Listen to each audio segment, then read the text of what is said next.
అలాంటి ద్రోహులు బ్రతకూడదు, ఈ భూమి మీదే ఉండకూడదు. వదలను మేడం, వాళ్ళని ఎలాగైనా చంపేస్తాను మేడం.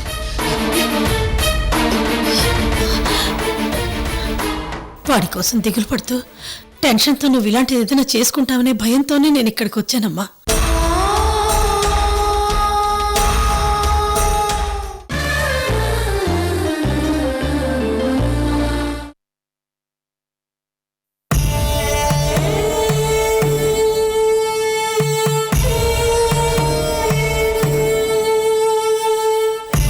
నువ్వు మొన్న మా ఇంటికి వచ్చినప్పుడు మీ వారసుని మీకు ఇవ్వలేకపోతే నా మొహం మీకు చూపించనన్నావు. ముఖ్యంగా ఆ భయంతోనే ఇక్కడికి వచ్చానమ్మా. వాడు దొరకపోతే దొరకపోయాడు. అసలు నీ కడుపులో వాడు పుట్టలేదని అనుకుంటాను తప్ప మా కోడల మొహం చూడకుండా మేమెలా ఉండగలమమ్మా?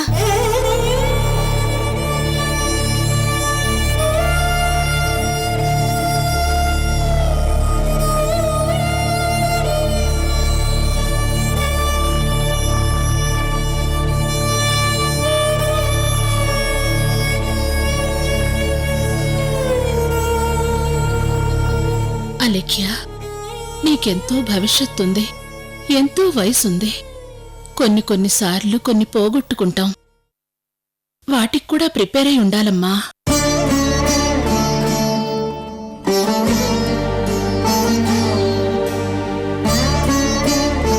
అవునమ్మా, నువ్వు బిడ్డ దొరకలేదనేది పక్కన పెట్టు. దేవుడు అనుగ్రహం ఉంటే దొరుకుతాడు, లేకపోతే దొరకడు. మనం దేనికైనా సిద్ధంగా ఉండాలి.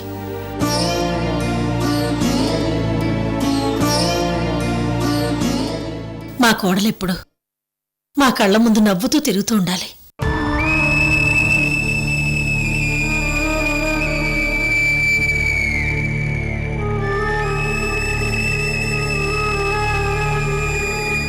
అన్నపూర్ణదేవి గారు, మా కోడలు జాగ్రత్త. అలాగేనమ్మా. వస్తానమ్మా లేఖ్య. అయ్యో, ఏమైనా తీసుకుని వెళ్దురుగాని.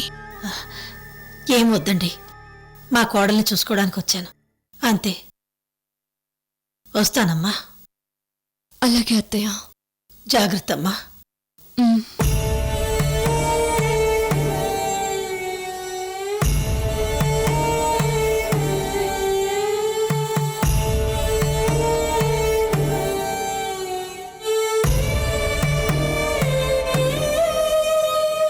అమ్మా లేఖ్య, నేనెళ్ళి పాలు తీసుకొస్తాను.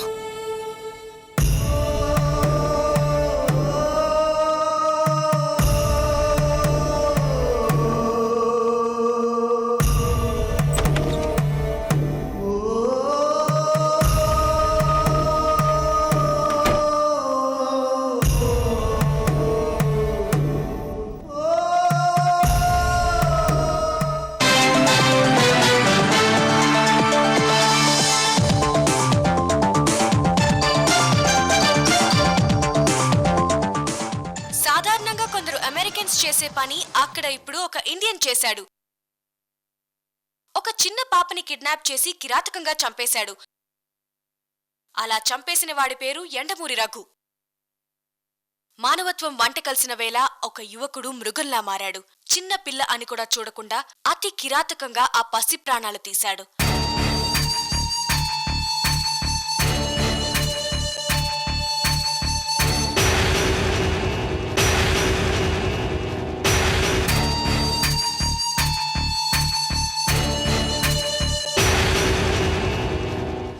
ఆ విషయం తెలిసిన అమ్మ ఎంత విలవెల్లాడుతుందో. ఆ దుర్మార్గుడు ఒక్క నిమిషం ఆలోచించుంటే సాన్వి బ్రతికుండేదేమో. అమ్మకి కడుపు కోత మిగిల్చిన ఆ దుర్మార్గుడు మానవ సమాజంలో బ్రతకటానికి సిగ్గుపడాలి.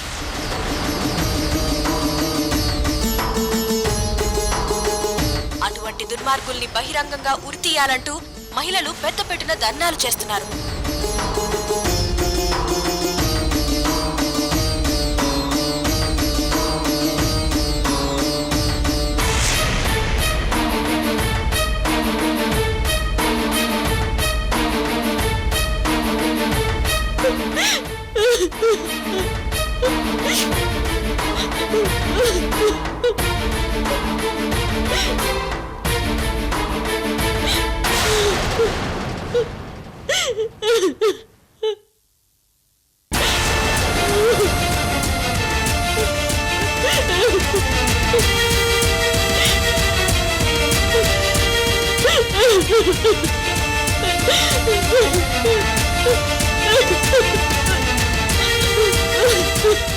అమ్మా లేఖ్య,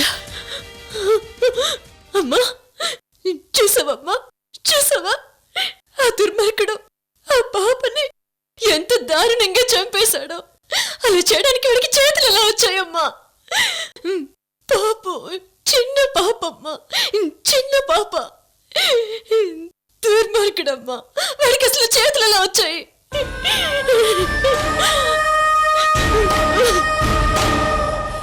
అమ్మా అమ్మా, నా పాపని కూడా అలా ఏం చేయరు కదా?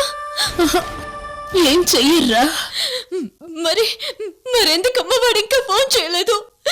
ఆ కిడ్నాపర్ వాడెందుకమ్మా వాడి డిమాండ్స్ చెప్పలేదు? అందుకే నాకు టెన్షన్ వస్తుందమ్మా, నాకు టెన్షన్గా ఉంది.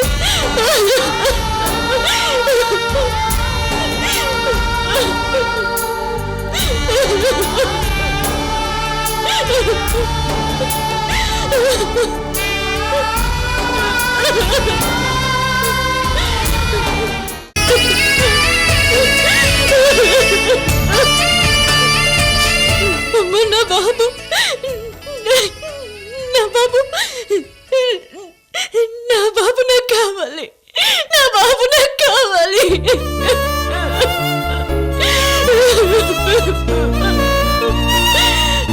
చచ్చా, అలాంటిదేం జరగదమ్మా.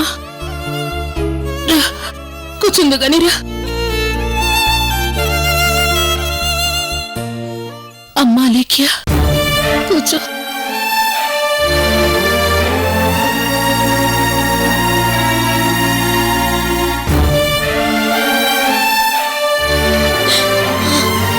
నాకు భయం వేస్తుందమ్మా. ఎవరైనా ఫోన్ చేసి డబ్బులు డిమాండ్ చేస్తే నా కొడుకు క్షేమంగా ఉన్నాడని నాకు ధైర్యంగా ఉండేది. వాడికి ఏమీ కాలేదు, నా బిడ్డ ప్రాణాలతోనే ఉన్నాడని ఫీల్ అయ్యేదాన్ని. అసలు అటు నుంచి ఫోనే రావడం లేదమ్మా, రావడం లేదు. అమెరికాలో ఆ రాక్షసుడు పాపని చంపేసినట్టు నా బిడ్డని ఎవరు ఏమి చేయరు కదమ్మా.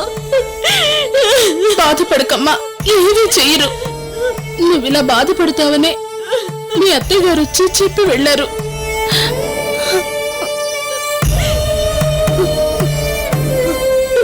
లేదమ్మా, నువ్వు అత్తయ్య నాకెంత ధైర్యం చెబుతున్నా నాకు ధైర్యం చాలడం లేదు, చాలడం లేదమ్మా. ఏడవద్దా లేఖ్య, ప్లీజ్ అమ్మా, కూర్చో.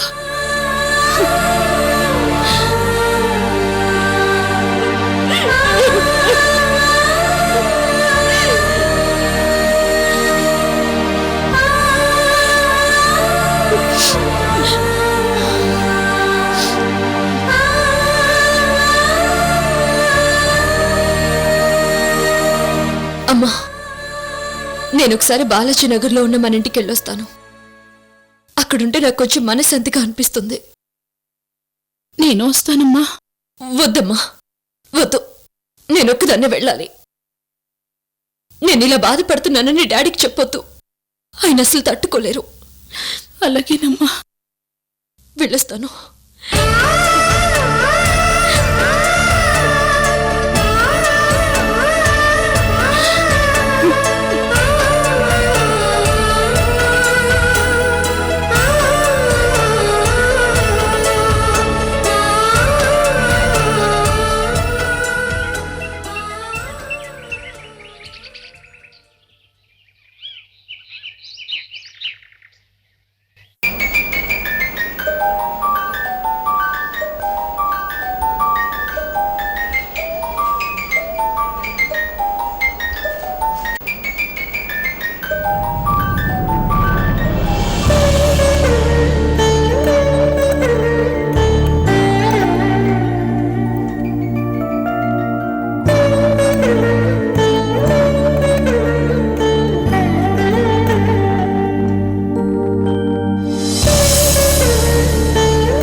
డాడీ, మీ మనవడి కోసం మీరెన్ని బొమ్మలు కొన్నారు?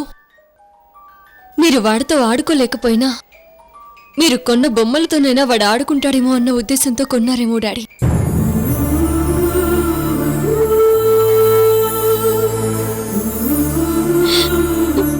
కానీ వాడు ఆడుకోలేడేమో డాడీ. మీ మనవడు కడుపులో ఉన్నప్పుడు నన్ను ఏడిపించాడు. ఇప్పుడు నాకు కనబడకుండా ఏడిపిస్తున్నాడు.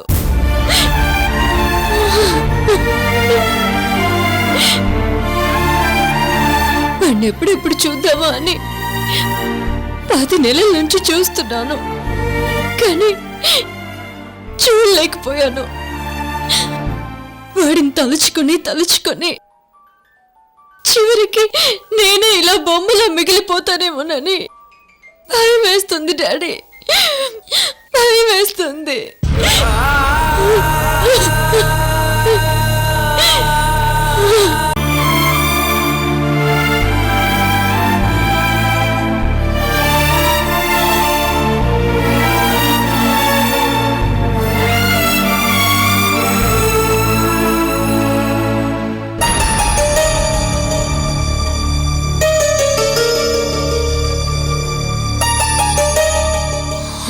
నో, నేను ఇలా ఏడుస్తున్నానేంటి? అసలు వాడి మీద నాకింత జాలేంటి? వాడి కోసం నేను ఇంతలా ఫీల్ అవుతున్నానేంటి? నో, నేనెప్పుడు వాడి మీద జాలి చూపించాలే గాని వాడి మీద లేనిపోని ప్రేమని పెంచుకోకూడదు. నో నో, వాడు నా బిడ్డే కానీ దొరకగానే అత్తయ్య వాళ్ళకి ఇచ్చేస్తాను కదా. అయినా ఈ అలీక్కి బాధపడ్డమేంటి? నా కొడుకు నేనే పట్టుకుంటాను. కిడ్నాప్ చేసిన వాళ్ళని నేనే పట్టుకుంటాను. పట్టుకుని తీరుతాను.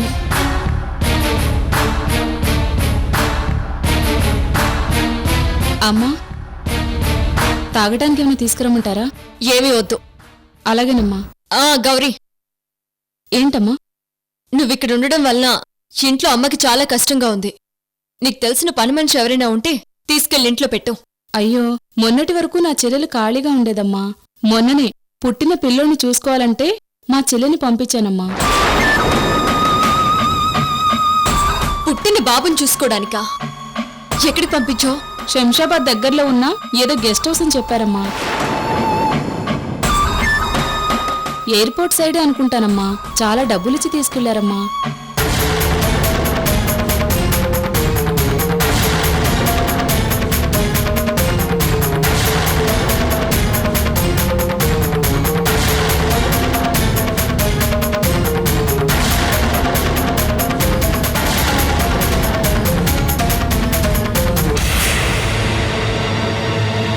ఏ రోజున తీసుకెళ్లారు? మొన్న 19వ తారీఖు తీసుకెళ్లారమ్మా. 19వ తారీఖా? ఏ టైంలో తీసుకెళ్లారు? సాయంత్రం తీసుకెళ్లారమ్మా.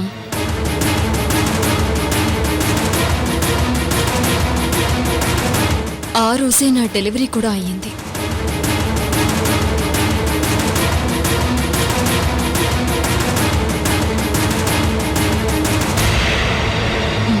మీ చెల్లెలికి ఫోన్ ఉందా? లేదమ్మా. సరే, నువ్వు వెళ్ళు. అలాగేనమ్మా.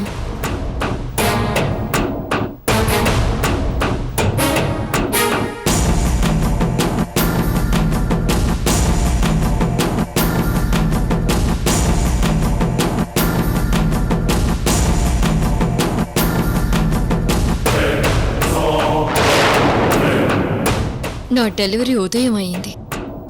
మధ్యాహ్నం బాబు కిడ్నాప్ అయ్యాడు. నా అంచనా కరెక్ట్ అయితే ఆ రోజు ఈవినింగ్ గౌరీ చెల్లెల్ని బాబుని చూసుకోవడానికి తీసుకెళ్ళుంటారు. ఖచ్చితంగా నా కొడుకు కోసమే అనిపిస్తుంది. నాకు ఈ మాత్రం క్లూ చాలు. నా కొడుకు నేనే పట్టుకుంటాను.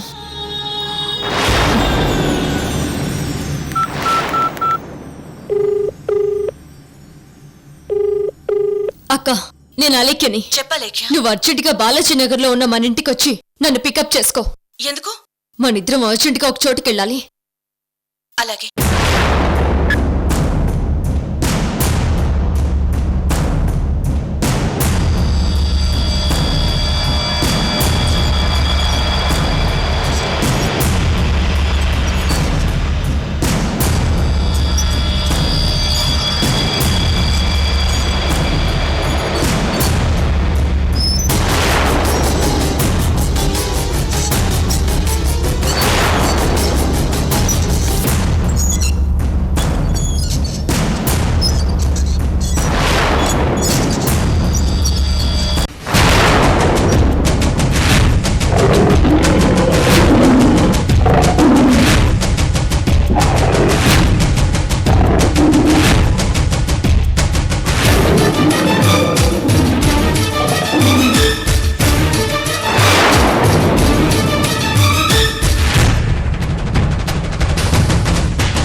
నా కొడుకుని పట్టుకొని తీరుతాను.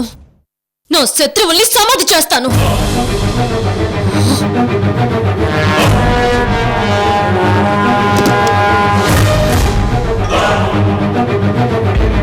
దీంతో పనొస్తుంది అనుకోలేదు.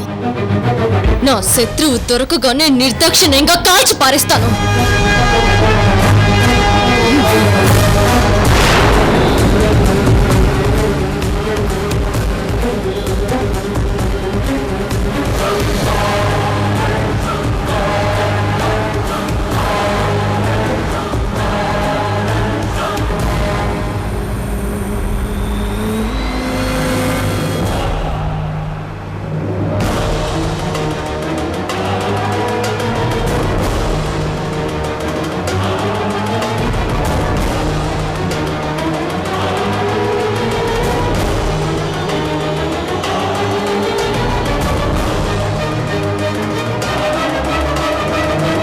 ఏంట లేఖ్య, ఏమైంది? అర్జెంటుగా రమ్మని చెప్పు. నా కొడుకు ఎక్కడుంటాడో అని చిన్న క్లూ దొరికిందక్క.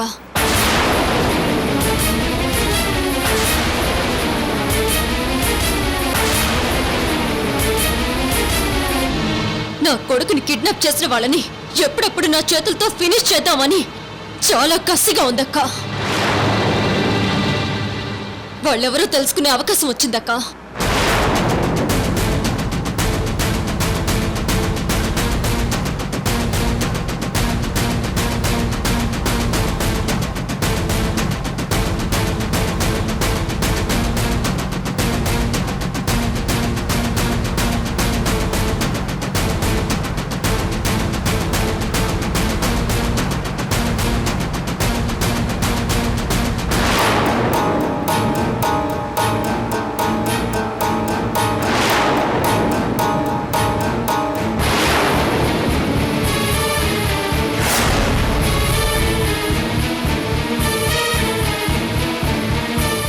ఏంటక్క, చలికాలంలో చోట్లు పడుతున్నాయేంటి? ఏసీ పెంచినా?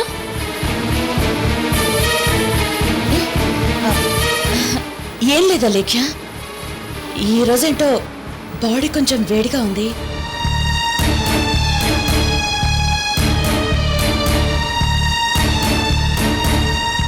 అవునా లేఖ్య? ఇంతకీ మనం ఎక్కడికి వెళ్తున్నాం? శంషాబాద్ వైపు. అటువైపా? అక్కడ ఎయిర్పోర్ట్ దగ్గరలో ఉండే గెస్ట్ హౌస్ లోనే నా కొడుకుని కిడ్నాప్ చేసి పెట్టినట్టు తెలిసింది.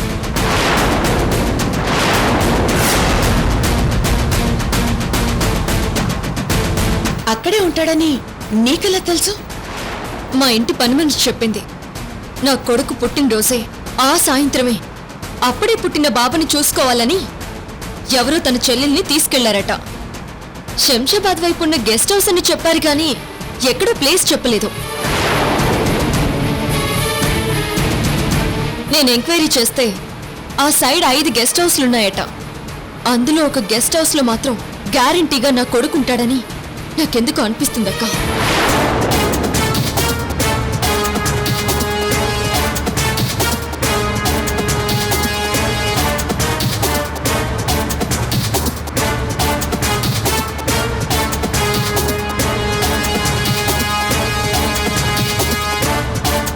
ఏంట లేఖ్య, ఇంత పెద్ద సిటీలో మీ పని మనిషి చెల్లెల్ని ఏ పసిబిడ్డని చూడ్డానికి తీసుకెళ్లారో మరీ సిల్లీగా అనిపించడం లేదు? సిల్లీగా ఆలోచించడం కాదక్క, నా 6th సెన్స్ చెప్తుంది. గ్యారంటీగా నా కొడుకుని చూసుకోవడానికి ఆ పని మనిషిని తీసుకెళ్ళుంటారని.